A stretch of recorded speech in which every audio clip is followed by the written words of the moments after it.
was thinking about our youth ministry. And today, these people that you see here, this is not all of our youth ministry by any means, but we teach in the month of September on 4 commitments. We've done this every year. I think this is our 4th or 5th year, like that. The first one is teach on the commitment of being a believer in Jesus Christ. The second one is teaching on being a disciple of Jesus Christ. The third is living as an ambassador for Jesus Christ, of Jesus Christ. And the final is a servant of Jesus Christ. And when we first did them, we taught on them and then handed out commitment cards and, had everybody, if you want to do this, sign them. And they signed them and turned them in. And this past year, I was talking to Brother Jonas and working with some of his team. And he said, this year, we just don't want everybody to sign them. We want everybody to really understand what it is they're saying.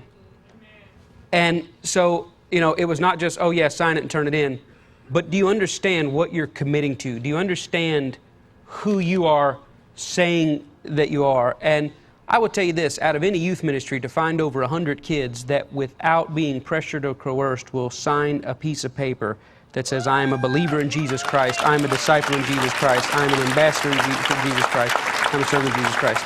Now, I say that to say this, and this is why you're here. Somebody say, because he's up here saying, please don't make me the youth pastor, and I'm not doing that, I'm not doing it. I'm not doing it. I was in the back getting ready to put on my microphone, and I came out and I thought, you know what? I feel like this youth ministry thing and just making it so plain to say, this is the goal. And the thought of, I really ought to make the youth ministry more of a party instead of making it this. And I had this thought, what is there about me that you all know that would give you any indication ever that I would in any remote way at all I don't make the sanctuary a party. I make the sanctuary, let's look at Jesus, think about Jesus, study this Bible, high five, and go home. If it's not a show in here, what makes you think I would make it a show for 6th through 12th grade?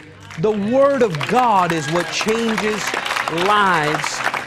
It's what changed my... Somebody say, well, yeah, but for young people, you got to do it that way. Use a lie. I was 15 years old. I gave my heart to Jesus Christ, and I became a believer, a disciple, an ambassador, and a servant. Don't think that because someone's 12 or 14, they cannot live all the way for God. They can. If you just give them a shot instead of giving them a show and teach them how to live this life, they can. Which brings me to why you're here. I'm sorry, I'm getting to why you're here. I don't want anybody to see you. My heart is knit with yours in this. I don't want people saying, oh man, our worship team is this, and our worship leader is this, and oh, brother so-and-so, they really know how to do it. That is not the point. The point is not for these people up here singing, for them to walk off the stage and you go, whoo, they're good. I can sing. That's not the goal. The goal is make us think about Jesus. Make us think about how good He is. Blend into the background. Just disappear. Put Him out front and leave, and slowly with your gift leave us so that you brought us to focus on Him and you're leaving us focusing on Him. And what you all just did, it's not about the guitar lick and the solo and the drum and flipping the sticks and thank you, Jacksonville. That's not what's going on here. It is put us in a mindset where we realize that Jesus, you're the cup that won't run dry. And we start out looking at singers and then all that disappears and we're only thinking about Him. Yeah. And Minister Tim, what you all did today, this is what must be bottled. This is what must be captured. Because we've turned it into lights and fogs and stage acrobatics and everything else. And we rank our church worship teams like we rank college halftime bands.